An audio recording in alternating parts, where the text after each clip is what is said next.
Hello dear students, मैं राजकुमार सिंघल। हमारा जो चैप्टर चल रहा था फाइनेंशियल स्टेटमेंट ऑफ कंपनी, तो मैंने आपको लास्ट वीडियो में असेट साइड का एक्सप्लेनेशन बताया था कि हमारी असेट साइड में कितने मेजर हेड्स होते हैं, कितनी सब हेडिंग्स होती है और कौन कौन से आइटम कौन से सब हेडिंग्स में जाते हैं। आज हम बात करेंगे किसी लायबिलिटी साइड की। तो हम बात करें बैलेंस शीट।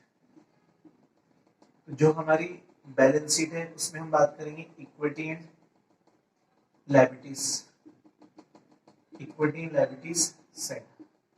मैंने आपको बताया था कि जो बैलेंस शीट होती है, तो मतलब हम बात करें कंपनी की, तो कंपनी की जो बैलेंस शीट है वो कंपनी एक्ट 2013 के अनुसार बन रही है, जो शेड्यूल 3 फॉलो करता है। और शेड्यूल 3 में पार्ट फर्स्ट आता है बैलेंस शीट के लिए। तो शेड्यूल 3 क्या कहती है कि कंपनी की जो इक्विटी एंड लायबिलिटीज है वो चार तो मेजर हेडिंग्स और बाकी क्या होती है सब हेडिंग में क्या होती है डिवाइडेड होती है। कि चार तो मेजर हेडिंग्स में और बाकी क्या होती है सब हेडिंग में डिवाइडेड होती है। मैंने आपको पहले भी बताया था कि चार मेजर हेड कौन कौन से होते हैं।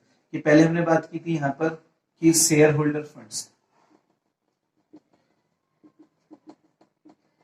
Share holder funds. और दूसरा जो मेजर बात की थी शेयर एप्लीकेशन मनी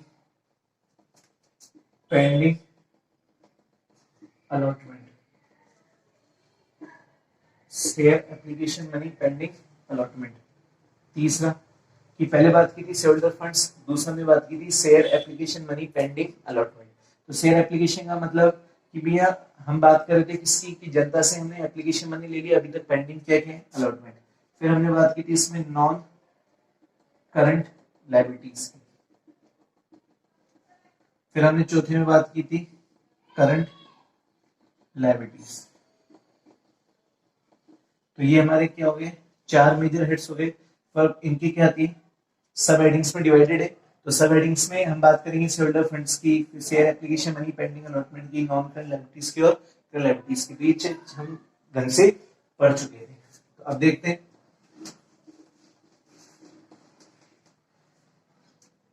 तो मैंने आपको बताया था कि जो हमारा शेयर होल्डर फंड्स है, तो शेयर होल्डर फंड्स में हमारी जो मेन सब हेडिंग्स आती है, एक तो आती है क्या शेयर कैपिटल, और फिर आती है मनी अगेंस्ट वारंट, फिर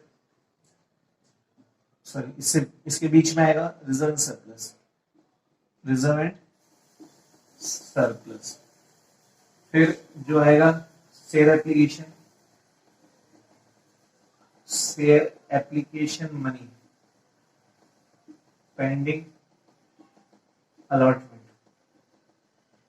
अब उसमें कुछ नहीं आता है, ध्यान देना। जो share application money pending allotment में इसमें कोई भी सब हेडिंग्स नहीं आती। फिर हमने किसकी बात की थी नॉन करंट लायबिलिटीज की। तो नॉन करंट लायबिलिटीज में पहला पॉइंट क्या है कि non current liabilities. Non current liabilities में जो पहला पॉइंट आ रहा है वो हमारा किसका आ रहा है लॉन्ग टर्म बोरिंग्स का। पहला पॉइंट का मतलब ये हमारी सब हेडिंग्स है। लॉन्ग टर्म बोरिंग्स बताया था मैंने। फिर दूसरा क्या बताया था डेफर्ड, डेफर्ड टैक्स लायबिलिटीज। और तीसरा क्या बताया था, तीसरा जो हमने बात की थी अदर नॉन करंट लायबिलिटीज। और चौथी की जो हमने बात की थी वो था हमारे पास long term provision, long term provision. तो ये तो गई थी हमारी नॉन करंट लायबिलिटीज की। फिर हमारा जो लास्ट था करंट लायबिलिटीज, तो हमने इसको भी डिटेल में पढ़ा था कि करंट लायबिलिटीज में जो मेन हेडिंग्स आ रही है, तो करंट लायबिलिटीज में जो मेन आ रहा है वो आ रहा है शॉर्ट टर्म बोरिंग्स,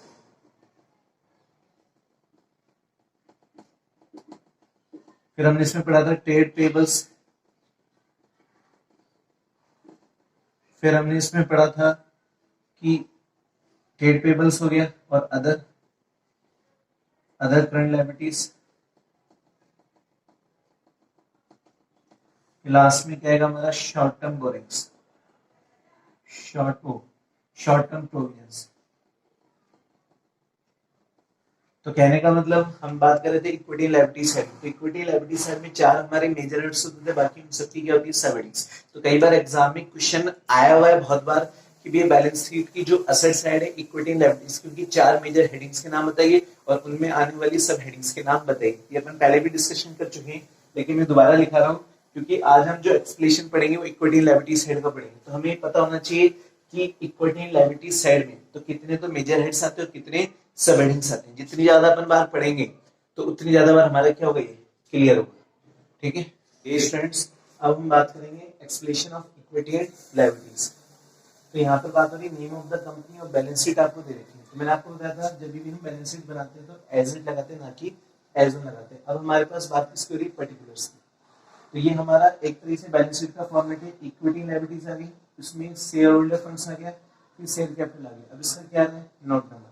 तो नोट नंबर का मतलब कि मैंने आपको बताया था कि कंपनी की जो बैलेंस शीट होती है एज ए समरी फॉर्म में बनती है और जो एक्सप्लेनेशन होता है वो नीचे नोट्स टू अकाउंट में दर्शाते हैं। तो यहाँ पे हम शेयर कैपिटल का क्या पढ़ेंगे नोट्स टू अकाउंट्स। तो शेयर कैपिटल में देखो एक होती है ऑथराइज कैपिटल, एक होती है इशू कैपिटल, एक होती है सब्सक्राइब। तो जनरली हमें क्या करना पड़ेगा शेयर कैपिटल के टाइप्स पढ़ने पड़ेंगे कि ऑथराइज कैपिटल क्या होती है, इशूड कैपिटल क्या होती है और सब्सक्राइब कैपिटल क्या होती है। तो यहाँ हम बात करें किसकी ऑथराइज कैपिटल। तो ऑथराइज कैपिटल में शेयर्स दे रखें कितने वाले, इशू है, सब्सक्राइब है, लेस करें हम कॉल्स इन एरर्स और ऐड क्या करें शेयर फॉरबिटेड। तो ये शेयर फॉरबिटेड क्या होता है, कॉल्स इन एरर्स क्या होती है, ऑथराइज कैपिटल क्या होती है, इशूड कैपिटल क्या होती है और सब्सक्राइब कैपिटल क्या होती है। इसके हम यहाँ पर क्या सीखेंगे डिटेल्स। तो देखो एक चीज देखो,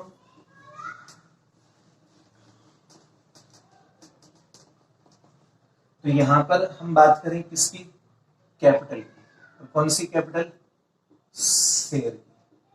तो सबसे पहले हम बात करेंगे शेयर कैपिटल की। देखो आज हम बात करें कंपनी अकाउंटिंग की। तो कंपनी अकाउंटिंग का मतलब कि जो भी कंपनी रजिस्टर्ड होती है तो बिजनेस में जो पैसा लगा रही है तो कंपनी की जो कैपिटल होती है वो किसमें डिवाइडेड होती है शेयर्स के अंदर। मतलब व्हेन द कैपिटल, हम क्या बोलते हैं when the capital is divided in very small parts it's called क्या कहलाते हैं शेयर्स। तो कंपनी की जो कैपिटल होती है वो किसमें डिवाइडेड होती है शेयर्स में। तो जब शेयर्स में डिवाइड होगा तो मतलब उनकी जो पूंजी बन गई वो किसमें हो गई शेयर्स कैपिटल में। तो अब दो तरह की कैपिटल होती है, दो तरह के शेयर्स होते हैं इक्विटी और एक प्रेफरेंस शेयर।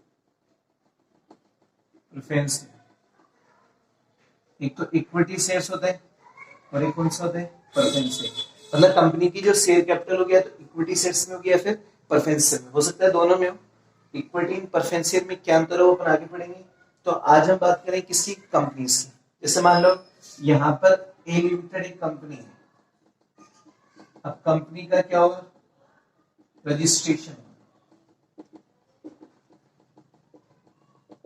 Companies act 2013। मतलब ए लिमिटेड एक कंपनी थी और कंपनी का जो रजिस्ट्रेशन हो रहा है वो कंपनी एक्ट 2013 के अनुसार हो रहा है। जिस समय रजिस्ट्रेशन हुआ था उस समय कंपनी ने 5 लाख रुपए की जो कैपिटल थी वो बताई थी। अभी जो 5 लाख रुपए की कैपिटल है ये डिवाइडेड है 100 ईच में, नंबर ऑफ 5000 इक्विटी शेयर्स। तो ये कंपनी की कौन सी कैपिटल हो गई ऑथराइज्ड, कौन सी कैपिटल हो गई ऑथराइज्ड। कहने का मतलब जिस समय कंपनी का जब रजिस्ट्रेशन हुआ था उस समय कंपनी ने कितनी कैपिटल इंट्रोड्यूस कराई 5 लाख रुपए, जो कि 100 रुपए वाले ईच का मतलब जो एक कैपिटल है वो 100 रुपए में डिवाइडेड है। तो नंबर ऑफ इक्विटी शेयर्स कितने हो गए 5000, कितने हो गए 5000 रुपए। तो कहने का मतलब कंपनी की जो कैपिटल है अभी किसमें इक्विटी शेयर्स में, हो सकता है कुछ इक्विटी शेयर में, हो सकता है कुछ प्रेफरेंस शेयर में। तो ये तीन रूप में होती है, एक तो होती है ऑथराइज। ऑथराइज का मतलब क्या होता है कि इसको हम बोलते हैं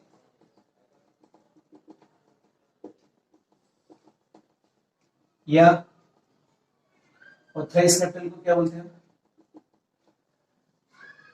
नॉमिनल कैपिटल। ऑथराइज कैपिटल या फिर क्या बोलते हैं नॉमिनल कैपिटल। ऑथराइज का मतलब होता है कि कंपनी का जब रजिस्ट्रेशन हो रहा है तो उस समय कंपनी जितनी कैपिटल लगाती है उसको हम क्या बोलते हैं ऑथराइज। ऑथराइज का मतलब कंपनी की एक तरीके से मैक्सिमम कैपिटल होगी। फिर इशूड कैपिटल का मतलब क्या होता है अपने इसकी सेपरेट डेफिनेशन पढ़ेंगे। मैं थोड़ा एक ओवरव्यू बता रहा हूँ कि ऑथराइज का मतलब जैसे मान लो कंपनी का जब रजिस्ट्रेशन 5 है इक्विटी शेयर्स में ऑफ 100 ईच, कि भाई 5000 इक्विटी शेयर्स है ऑफ कितना 100 ईच। तो मतलब कंपनी की जो 5000 इक्विटी शेयर्स है कितने रुपए वाली 10 ईच वाली। अब इसमें से कंपनी क्या करी इशूड करी कितना 4000 शेयर्स टू पब्लिक। कि अब जैसे कंपनी की जब ऑथराइज कैपिटल 5000 इक्विटी शेयर्स में, अब कंपनी क्या करेगी जनता में इशू करेगी। तो जब जनता में इशू करेगी तो कंपनी क्या चलेगी इशू कैपिटल। कि कई बार क्या होता है जैसे मान लो कंपनी बोलती है 5000 थी उसमें से हम 4000 पब्लिक में इशू करें। अब इशू करेंगे तो अब जनता क्या करेगी खरीदने के लिए एप्लीकेशंस लगाएगी लगाएगी। तो जब 4000 इशू किए अब क्या करेगी जो पब्लिक है तो पब्लिक क्या करेगी apply apply for purchase. Apply for purchase की जो पब्लिक है वो क्या करिए अप्लाई करिए फॉर किसके लिए परचेज ऑफ शेयर्स। इस कॉल्ड क्या कहलाता है सब्सक्रिप्शन। तो ये हमारा क्या कहलाता है सब्सक्रिप्शन कहलाता है। यह सब्सक्राइब हो जाएगा कि जब जनता खरीदने के लिए अप्लाई करी। तो अब जनता हो सकता है कंपनी जितने इच्छुक हैं उतने भी हो सकते हैं, उससे ज्यादा भी हो सकते हैं और उससे कम भी हो सकते हैं। मतलब इसमें तीन तरह की सिचुएशन हो सकती है। हो सकता है कंपनी ने 4000 इशू किए तो जनता ने भी 4000 अंशों खरीदने के लिए अप्लाई है, या फिर उससे ज्यादा भी आ सकता है और उससे कम भी आ सकता है। तो वो क्या कहलाती है हमारी सब्सक्राइब कैपिटल। तो सब्सक्राइब का मतलब कि जितने शेयर्स को खरीदने के लिए एप्लीकेशन है। अब सब्सक्राइब कैपिटल में क्या होगा वो अपन आगे सीखेंगे। तो इस तरह क्या होता है कि कंपनी की जो शेयर कैपिटल्स होती है वो डिवाइडेड होती है ऑथराइज कैपिटल में, इशू कैपिटल में और सब्सक्राइब कैपिटल में। अब सब्सक्राइब जो कैपिटल है जैसे मान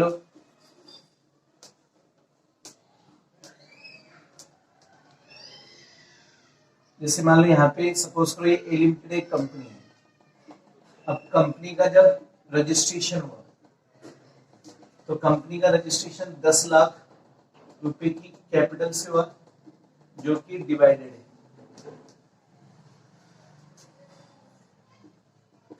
डिवाइडेड इनटू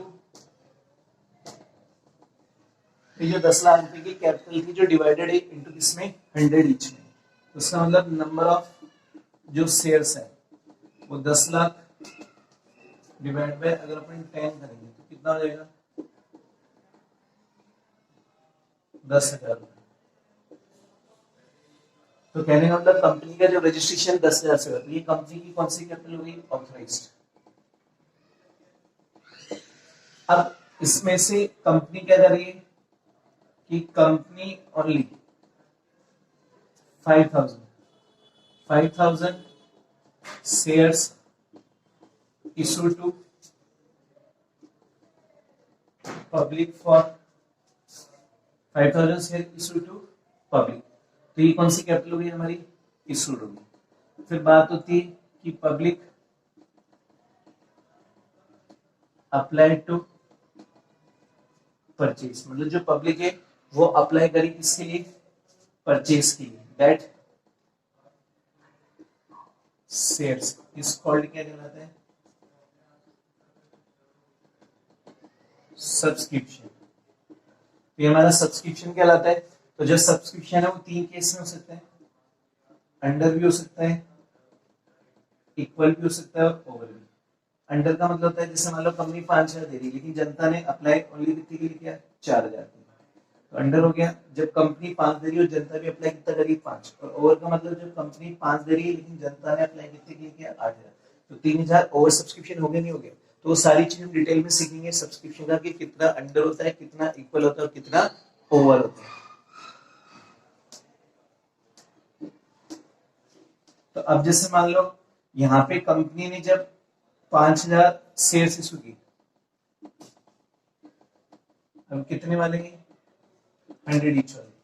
तो जब कंपनी की जो कैपिटल थी वो किस में डिवाइडेड थी कि कंपनी की कैपिटल 10,000 इक्विटी 10,000 शेयर्स में डिवाइडेड थी 100 ईच वाले। तो जिसमें से कंपनी ने 5,000 इशू किए। अब जब 5,000 इशू किए तो जनता ने अप्लाई भी कितने के लिए किया 5,000 के लिए।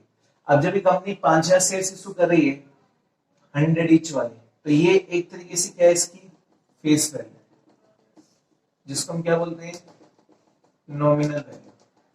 नॉमिनल वैल्यू का मतलब कि मतलब कंपनी का जो शेयर्स है वो 100 ईच वाले शेयर्स में डिवाइडेड है नहीं है। मतलब कंपनी की जो कैपिटल है वो किस पर है फेस वैल्यू या फिर नॉमिनल वैल्यू पे। अब कंपनी इसको क्या करेगी इशू करेगी। तो कंपनी इसको तीन तरीके से इशू कर सकती है एट पार पे भी, एट प्रीमियम पे भी और एट डिस्काउंट पे भी। तो पहले हम किसकी बात करेंगे, एट पार। एट पार का मतलब होता है जैसे मान लो 100 रुपए का शेयर है, कंपनी इशू भी कितने पे करी, 100 पे। जैसे मान लो अगर 100 रुपए की फेस वैल्यू और कंपनी उसको इशू भी किस पे करी, 100 रुपए पे। तो ये एट पार वाली चीज एट पार पे इशू करे, और एट प्रीमियम का मतलब कि कंपनी 100 वाली चीज को 120 में इशू करी, तो 20 पे क्या करिए, एक्स्ट्रा एक्वायर करिए फ्रॉम किससे, पब्लिक से। कि जब 100 वाली चीज को कंपनी 120 में इशू करी, मतलब 20 रुपए एक्स्ट्रा एक्वायर करी फ्रॉम किससे, पब्लिक से। तो ये हमारा क्या हो गया, प्रीमियम। अब डिस्काउंट जनरली क्या होता है कि जैसे 100 वाली चीजें कंपनी 90 में इशू करी, तो कंपनी 10 रुपए का क्या दे रही है, डिस्काउंट। तो जब कंपनी 10 रुपए का डिस्काउंट दे रही है, लेकिन अभी कंपनी एक्ट 2013 का जो सेक्शन है 53, वो क्या कहता है कि कोई भी कंपनी अपने शेयर्स को डिस्काउंट पे इशू नहीं कर सकती। तो मतलब ये वाली कंडीशन खत्म हो गई कि कंपनी अपने शेयर्स को डिस्काउंट पे इशू नहीं कर सकती। या तो कंपनी एट पार पे करेगी या फिर एट प्रीमियम पे, 100 वाली चीज को 100 में और 100 वाली चीज को 120 में। अब आता है जैसे मान लो कंपनी अभी इसको इशू करिए किस पर, एट पार पे। अब कंपनी को चाहिए कितना, 5000 इंटू 100, मतलब जनता से कितना चाहिए, 5000। अब कंपनी इसको दो तरीके से ले सकती है, लमसम पेमेंट या फिर इन इंस्टॉलमेंट। तो लमसम का मतलब होता है कि कंपनी या तो जनता से सारा का सारा पैसा एक साथ ले लेगी, या फिर कंपनी जनता से जो पैसा को इंस्टॉलमेंट में लेगी। सारा का सारा मतलब ऑन किस पर, एप्लीकेशंस पे। और इंस्टॉलमेंट का मतलब होता है कि एप्लीकेशन, अलॉटमेंट, फर्स्ट कॉल या फिर second call, third, fourth, fifth. तो इससे आगे आती नहीं थर्ड फोर्थ, तो ज्यादातर हमारी सेकंड कॉल पे खत्म हो जाती, क्योंकि बाकी की सिचुएशन तो वैसी चलेगी। अब कहने का मतलब आज मान लो अपन कोई चीज लेके आते हैं, तो दुकानदार क्या बोलता है, इस चीज को हम दो तरीके दे सकते हैं। अगर आप कैश में मतलब लमसम पेमेंट देना चाहते हो, लमसम हो गया, या फिर आप इंस्टॉलमेंट में भी ले सकते हैं। उसी तरह क्या होता है कि कंपनी जब जनता में शेयर्स इशू करती है, तो कंपनी क्या बोलती है कि भैया हम आपको जो शेयर्स दे रहे हैं वो लमसम भी दे सकते हैं और इंस्टॉलमेंट में भी दे सकते हैं। मतलब सारा पैसा हम एक साथ एक्वायर नहीं करेंगे। सारा पैसे का मतलब कि हम एप्लीकेशन, अलॉटमेंट, फर्स्ट कॉल और सेकंड कॉल किस्तों में भी ले सकते हैं, और सारा पैसा एक साथ भी ले सकते हैं। तो जब हम एप्लीकेशन, अलॉटमेंट, फर्स्ट या किस्तों में लेंगे, तो हमारे पास दो सिचुएशन अराइज होगी किस्तों में। दो सिचुएशन कौन सी अराइज होगी, एक तो होगी कॉल्स इन एरर्स, एक होगी कॉल्स इन एडवांस। तो कॉल्स इन एरर्स और कॉल्स इन एडवांस। तो कॉल्स इन एरर्स का मतलब होता है जैसे मान लो राम था, जिनको हमने 200 शेयर दिए थे, उसने क्या किया, एप्लीकेशन अलॉटमेंट का पैसा तो दे दिया, लेकिन फर्स्ट और सेकंड कॉल का वो पैसा नहीं चुका पा रहा, तो उसको क्या बोलते हैं, बकाया राशि। तो हमने क्या लिखा है यहाँ पे, लेस कॉल्स इन एरर। और कॉल्स इन एडवांस का मतलब कि कई बार कुछ शेयरहोल्डर ऐसे होते हैं जो आने वाली कॉल्स का पैसा पहले ही दे देते हैं। जैसे मान लो किसी व्यक्ति के पास 500 शेयर थे, उसने अलॉटमेंट के साथ ही फर्स्ट और सेकंड कॉल का पैसा दे दिया, वो तो एडवांस पोजीशन में आ गया और ये कॉल्स इन एरर्स में आ गया। और जैसे ही कॉल्स इन एडवांस आएगा तो वो हमारी क्या बन जाएगी, लायबिलिटीज। और ये कॉल्स इन एडवांस क्या करते हैं कि जो हमारा सब्सक्राइब कैपिटल है उसमें से हम क्या करते हैं, लेस करके दिखाते हैं। तो अब अपन इसको डिटेल में पढ़ेंगे, आई होप आपको समझ में आया होगा। बहुत इजी कॉन्सेप्ट है। हम बात कर रहे थे किसी कंपनी की। देखो कोई भी कंपनी जब अस्तित्व में आती है तो कंपनी का रजिस्ट्रेशन जरूरी है। जिस समय कंपनी का रजिस्ट्रेशन होता है उस समय एक्सप्लेन करना पड़ता है भाई आप कितनी कैपिटल लगा रहे हो। तो जनरली हम ये मानते हैं कि वो कंपनी की मैक्सिमम कैपिटल होती है, जिसको हम क्या बोलते हैं, ऑथराइज। और कंपनी की जो कैपिटल्स होती है वो डिवाइडेड इनटू किस में होती है, शेयर्स में, या तो इक्विटी में होगी या फिर प्रेफरेंस शेयर में, या फिर बहुत दोनों में हो सकती है, इक्विटी एंड प्रेफरेंस शेयर। अब कंपनी उसमें से किसमें इशू करेगी, जनता को। अब जब जनता को इशू करेगी तो इशू कैपिटल कहलाएगी, और जनता जो खरीदने के लिए आवेदन करती है उसको हम क्या बोलते हैं, सब्सक्राइब कैपिटल। और जब जनता आवेदन करे और कंपनी इशू करे तो कंपनी इस 100 रुपए की फेस वैल्यू के शेयर्स को तीन तरीके से इशू कर सकती है, at par, at premium, at discount. तो डिस्काउंट तो अपना अलाउ होता नहीं शेयर्स के ऊपर, तो एट पार या फिर क्या होगा, एट प्रीमियम होगा। ये 100 वाली चीज को 120 इशू करी तो 20 पे क्या करी जनता से एज ए किसके रूप में ले, प्रीमियम। तो कंपनी के लिए बेनिफिट है नहीं है, लेकिन अब कंपनी मान लो 5 लाख से इशू करी थी 100 वाले, तो कंपनी को नीड कितने की थी 5 लाख। अब 5 लाख या तो कंपनी लमसम ले या फिर किसमें ले, इंस्टॉलमेंट में। तो लमसम का मतलब सारा का सारा पैसा एप्लीकेशन पे ले, या इंस्टॉलमेंट का मतलब कुछ पैसा एप्लीकेशन पे ले, अलॉटमेंट पे ले, फर्स्ट कॉल पे या फिर सेकंड पे ले। अब जैसे अपना एक कंपनी का चैप्टर रहेगा अकाउंटिंग फॉर कंपनीज, वो सारी चीजें मैं आपको डिटेल में सिखाऊंगा कि एप्लीकेशन क्या होती है, अलॉटमेंट क्या होती है, फर्स्ट कॉल क्या होती है और सेकंड। तो जब कंपनी इंस्टॉलमेंट में लेगी तो हमारी दो सिचुएशन अराइज होती है। आज मान लो अपन कार जब इंस्टॉलमेंट में लाते हैं तो उस केस में क्या होता है कि कुछ लोग तो टाइम पर कार का पैसा दे देते हैं और कुछ लोग क्या करते हैं समय से पहले देते हैं, या कुछ लोग चुका नहीं पाते। और जब चुका नहीं पाते तो क्या होगा, तो उसी तरह क्या होता है कि जब कंपनी पैसा इंस्टॉलमेंट में ले ली तो कॉल्स इन एरर्स भी होगा और कॉल्स इन एडवांस भी होगा। कॉल्स इन एरर्स का मतलब कि कुछ व्यक्ति जो कंपनी को टाइम पर क्या नहीं दे पा रहे, पैसा नहीं दे पा रहे, उस सिचुएशन को हम कॉल्स इन एरर बोलते हैं। और कुछ क्या करते हैं, आने वाली कॉल्स का भुगतान पहले कर देते हैं, उसको हम क्या बोलते हैं, कॉल्स इन एडवांस। तो ये जो कॉल्स इन एरर होता है ना, इसमें सिचुएशन अराइज होती है, उसको हम बोलते हैं शेयर फॉरबिडेड। क्या बोलते हैं, शेयर फॉरबिडेड। लिखा ना आपने, शेयर फॉरबिडेड। कि शेयर फॉरबिडेड क्यों बोलते हैं, क्योंकि जब कोई शेयर होल्डर किसी कंपनी को टाइम पर पैसा नहीं दे पा रहा तो कंपनी के पास ये राइट्स होते हैं कि कंपनी एक टाइम पीरियड के बाद उनके शेयर्स को क्या कर सकती है, फॉरबिडेड कर सकती है। जैसे अपन बाइक लाते हैं तो हमको 10 इंस्टॉलमेंट देनी, हमने 3 तो दे दी, बाकी की 7 इंस्टॉलमेंट हम नहीं चुका पा रहे क्योंकि हमारे पास पैसा नहीं है या चुकाना नहीं चाहते, तो फिर रिकवरी वाले आते हैं बाइक उठा लेते हैं। उसी तरह क्या होता है कि कंपनी एक्ट में प्रोविजन है कि अगर कोई शेयर होल्डर्स किसी कंपनी को टाइम पर पैसा नहीं देगा तो कंपनी जाएगी और उनकी शेयर्स उठा लाएगी। उस सिचुएशन को हम क्या बोलते हैं, शेयर फॉरबिडेड बोलते हैं। तो वो हमारा ऐड होता है, लेस होता है, वो अपन सीखेंगे। तो मेन जो अपन को सीखना है ये शेयर कैपिटल वाला पार्ट सीखना है। समझ में आ गई।